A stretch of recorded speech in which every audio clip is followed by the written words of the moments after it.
Hello and welcome to Creature Tales, a podcast from RSPCA Victoria. I'm your host, Alexandra Keefe, and thank you for tuning in.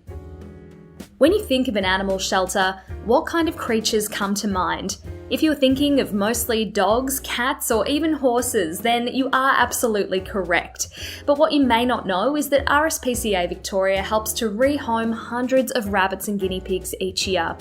A lot of them come through our doors because many people don't know what a big responsibility they can be. But with big responsibility comes great reward, and these little ones do make fantastic pets. I spoke to Jess Collins, an RSPCA animal attendant from our working barn at Burwood. It's a very busy place, so you may hear some action in the background. Jess gave me the lowdown on what makes these tiny creatures so very special. Hi Jess, thank you so much for joining me. Can you please tell me a little bit about your role at RSPCA Victoria? So I work at the RSPCA in the barn. My job is to look after the education animals as well as the shelter animals. So in education, we have horses, sheep, cows, goats, chickens, rabbits, guinea pigs, and cats. My job is to make sure they're happy, they're healthy, they're suitable for classes, and it involves a lot of feeding and cleaning as well. And then I also look after the shelter animals. So for me, it's not dogs and cats, it's poultry and livestock.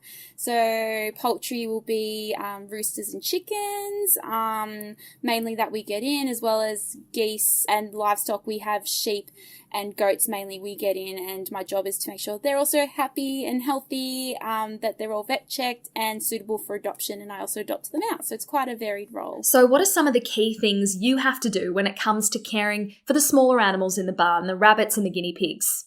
One of the things to make sure that they are fed a proper healthy diet that's species specific for them. So for rabbits and guinea pigs, it'll be making sure that they have access to the proper food, mainly hay, green leafy vegetables, and then it's making sure that they have friends is really important as well, because guinea pigs and rabbits and other small animals, they do get lonely. So making sure that they have friends, making sure that they have a nice clean area, clean housing that has enough room for exercise, and that it's cleaned regularly as well, and making sure that they have enrichment. So that is like toys or things to stimulate their minds, to keep them happy, and just like children, enrichment for them would be toys and playing with friends. That's just like small animals as well. You need toys that they would be interested in to keep them happy, and making sure that they're healthy. So keeping an eye on them, looking out for any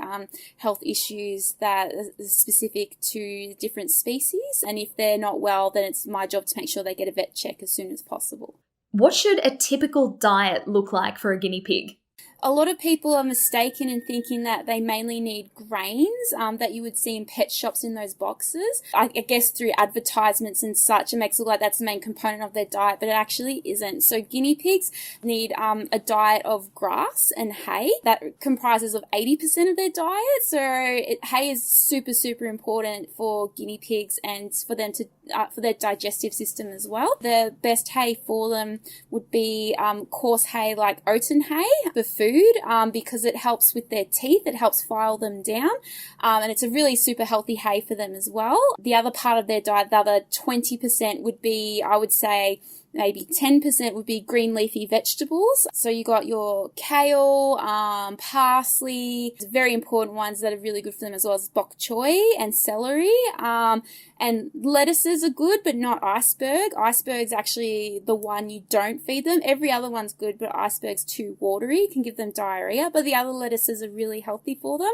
And then I would say the other 10% of their diet would be pellets, but not like the ones you would see in the shops. I would go like the healthier ones for guinea pigs that are called oxbow, because they're mainly made up of grasses and hay. So you can give that to them if they're struggling to maintain their weight. But like our guinea pigs we have at work, a lot of them are doing really, really well. So we don't give them the pellets. We only give it to our old lady in the barn. So she gets a bit to maintain her weight. Fruits are also just like treat. So I would say fruit you would think of as more like lollies for them. And a lot of people are mistaken and they think that carrots are, a main vegetable they should have. Definitely not. It's like a lolly. You would only give a very, very tiny amount as a treat. That's it. So it would be a massive sugar rush for a guinea pig if they were to eat an entire carrot. And they absolutely love it. I know that Bugs Bunny made it look like that's what they should eat. No. It's very sugary. So yeah, it would be a huge sugar rush. It would just be like lollies all the time. So mainly green leafy vegetables for the veggies part. And is that similar for rabbits?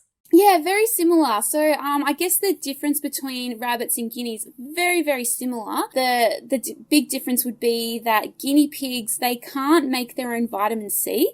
So most mammals can, but like humans, we can't make our own vitamin C. So you might have heard about pirates getting scurvy like we do. It's not as common these days because humans have such an access to such a rich diet full of vitamin C through our vegetables and our fruit. It's very easy. But for guinea pigs, they can get scurvy. They can get issues because they can't make their own vitamin C.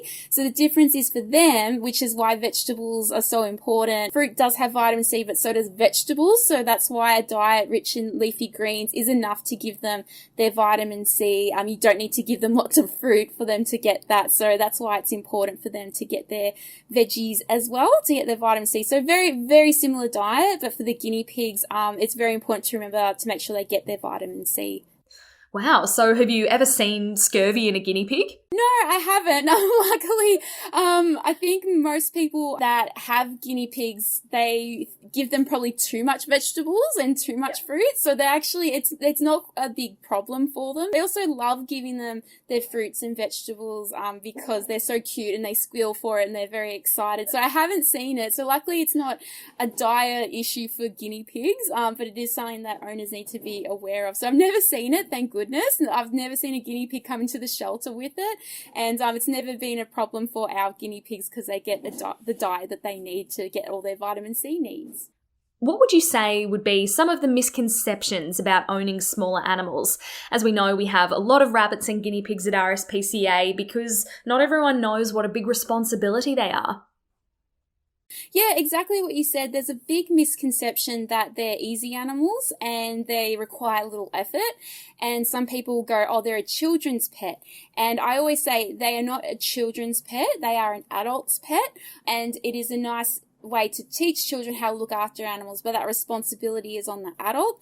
They're still messy, especially guinea pigs. I think a lot of people don't realize they just poo and wee wherever they go. They're very, very messy. So they do actually need to be cleaned out their pens regularly. That also misconception that they don't need attention. You can just leave them outside 24/7. It's actually not good for guinea pigs and rabbits because they can't handle extreme temperatures, and we live in a hot country. A lot of rabbits and guinea pigs do die of heat stroke because people don't realize because they don't sweat to keep cool like other animals do. Another misconception, that they don't need attention, they are fine to live on their own. So rabbits and guinea pigs, they do need friends. Some people might think, oh, but my bunny doesn't like other rabbits. And that's true. They can be aggressive, but that's because they are territorial. So you have to look at introducing them in a different area. So your rabbit that's always been on its own doesn't attack the other rabbit. Or if it doesn't work out, that's fine. You need to give it more attention. You can take them for walks and give them cuddles, but they do get lonely and they do need attention. So there's a few misconceptions about them, and they're not easy. They require lots of work, feeding and cleaning and research and attention. People seem to forget about that as well. Just like your dog or cat, you want them to be, rabbits and guineas, to be, happy, played with, have attention and live in a clean environment as well. And Jess, you've told me previously about a pretty amazing guinea pig law in Switzerland. It's amazing, and I wish we had that law in Australia, where it's illegal to have a guinea pig on its own because they get so lonely and so depressed, and being a prey species, they feel safer with more animals. And what I mean by prey is that they're an animal that gets eaten by other animals. In the Scandinavian countries, I think Switzerland, they recognize that it's cruel to keep them on their own and that they need a friend. So it's illegal to have just one guinea pig because, yeah, they do get sad, they do get lonely. So it's really important to have friends.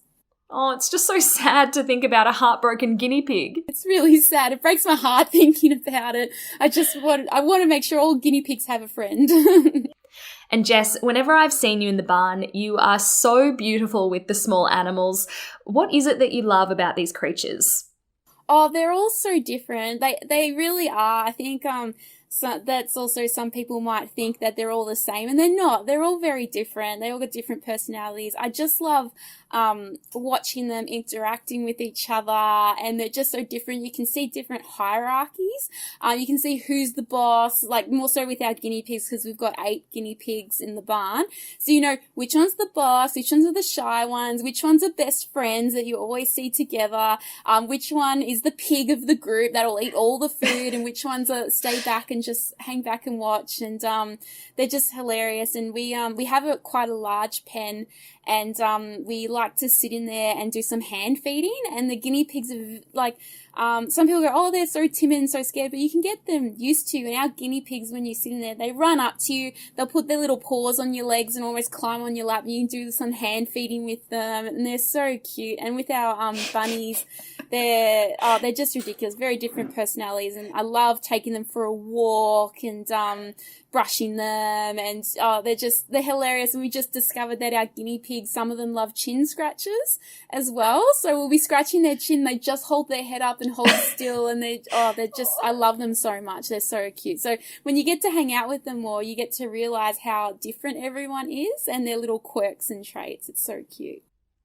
Do you think that's something that not everybody knows, that they do have these really diverse, amazing personalities? Yeah, I think so. And I think I think it's because a lot of people don't realize, if you see a guinea pig squealing and you go to grab them, they seem scared. It's understandable where you go, oh, I don't know what to do. One way I highly recommend, this is what we do to make guinea pigs and rabbits feel more comfortable, is don't pick them up and carry them. I do know some people, their guinea pigs used to it, they can carry them and, they're used to it and they cuddle them and that's fine. But I find if you've got a really scared, timid one, the best way to do it, and a rabbit as well, is have a box, and you can have them sit in the box on your lap, and then that way the guinea pig or rabbit, like, they're on a flat surface, their center of gravity isn't off, so they're not freaking out that they're going to fall on the ground.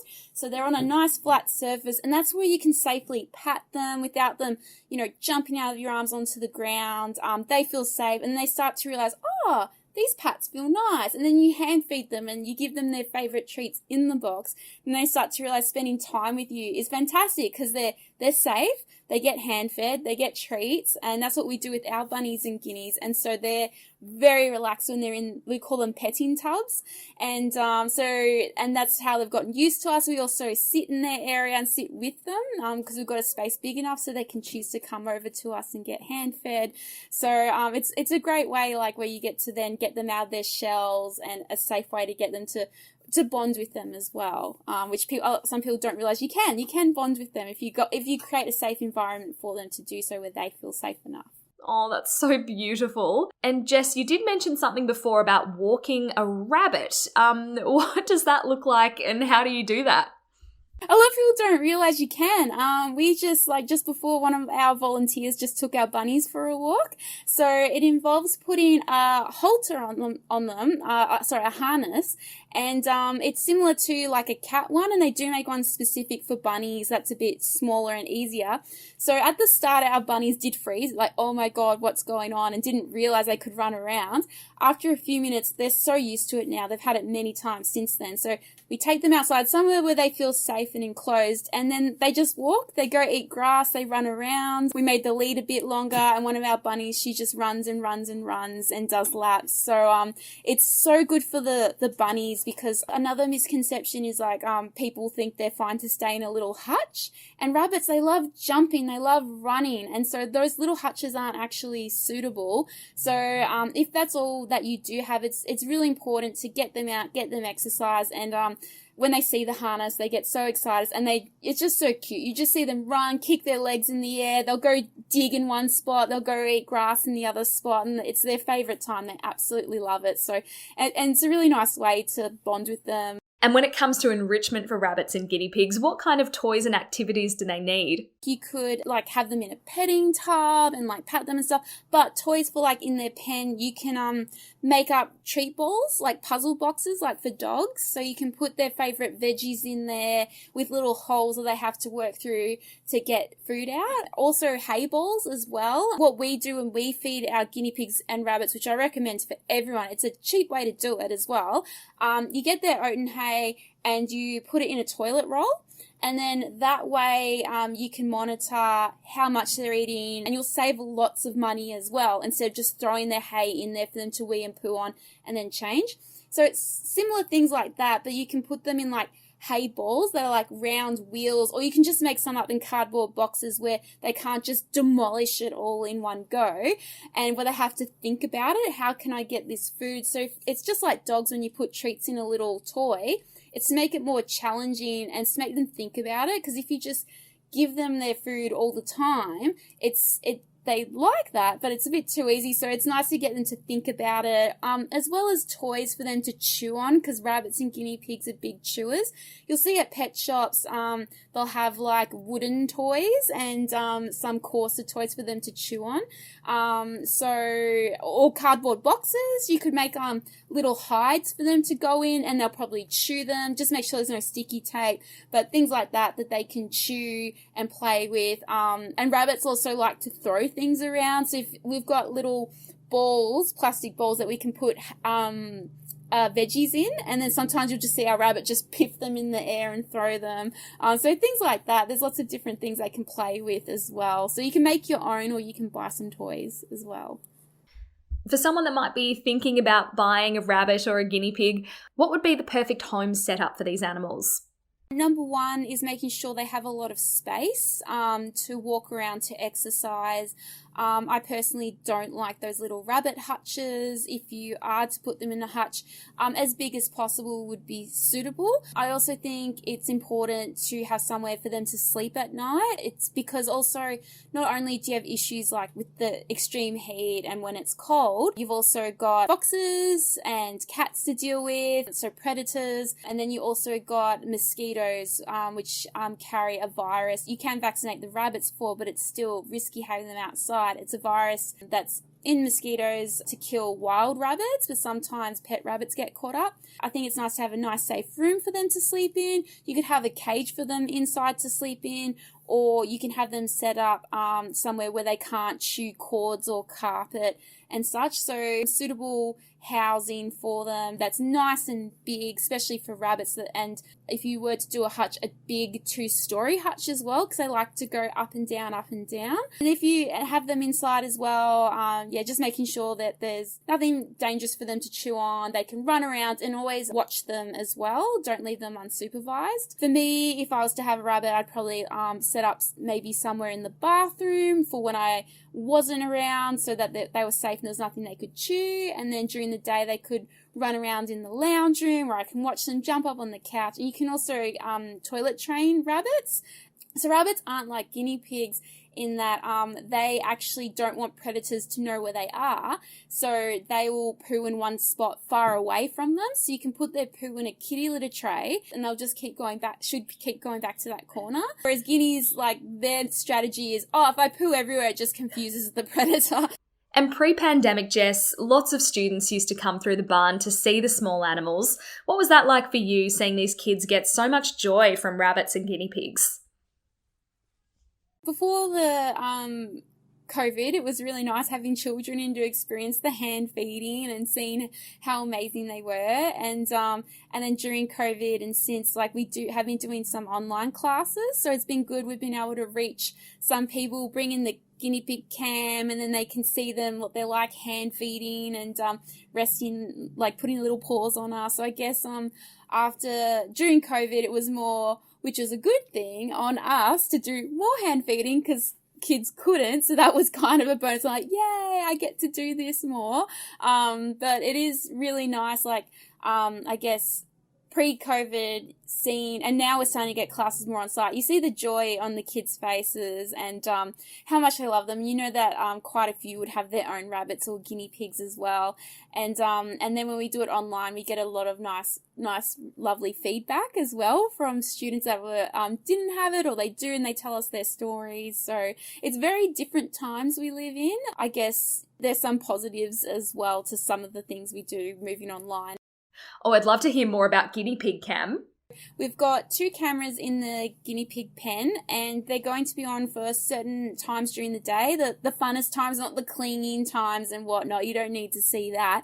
But we got like a special camera that's set up. One is in the corner of the pen up high, that's where you can see the whole pen. Then another one, which is really cool, is being set up that goes in the pen on the ground. And you can watch the guinea pigs eat. You can see them. We usually do it at feeding time, which is really cute. We'll scatter veggies, and you can just watch them be their natural behaviour without them being worried about people watching them. And it's really cute. And I think there's nothing cuter than watching a guinea pig eat. Like, I wish I had more time just to watch them eat their food. It's just ridiculous and cute. And you see them stealing food from each other as well. You'll see someone eating this beautiful green leafy vegetable. And also, I find they steal broccoli from each other more. They're so weird. But you see one eating and someone just rips it out of the other one's mouth. And it's just hilarious. And it's so cute. And they'll put their noses up to the camera.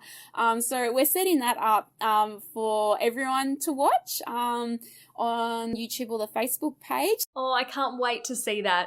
Jess, when it comes to grooming small animals, how does that work? Do they groom themselves or do they need help? Yeah, it's a bit of both. So rabbits and guinea pigs do self-groom, but sometimes we need to help them there. So at the moment, both our bunnies are shedding, so we are brushing them because when they self-groom or they groom the other rabbit, they can ingest a bit of the fur, and it can actually make them a little bit sick if they ingest too much because it can block their tummy. So we've been brushing them more to try and reduce that happening because they need a bit of a hand there. And then our guinea pigs, some of them, not all of them, some of them are fine with their short hair and they self-groom fine. Then we've got our others that have longer hair. They need a trim every now and then. And one of our guineas, she's a real fancy one, and she's got like a mop head, really long hair. Our vet once every few weeks, because she absolutely loves guinea pigs, she'll come and trim her and make her look really pretty and nice. So she's not walking on her hair and her hair's not covering her face, and she cuts a beautiful like triangle shape on her nose, so she like around her nose so she can see. So you do have some that do need that extra help with grooming, because some of our guineas with longer hair do get matted fur and that can be quite painful if they're not brushed regularly or trimmed. So we check them every 2 weeks, see how they're going. If we start to feel mats, we'll either brush it out, or if it's feeling a bit hard, we'll just like cut the fur out so they don't have to deal with that, don't have to step on it. And Jess, just finally, what's your favourite part about looking after these small animals?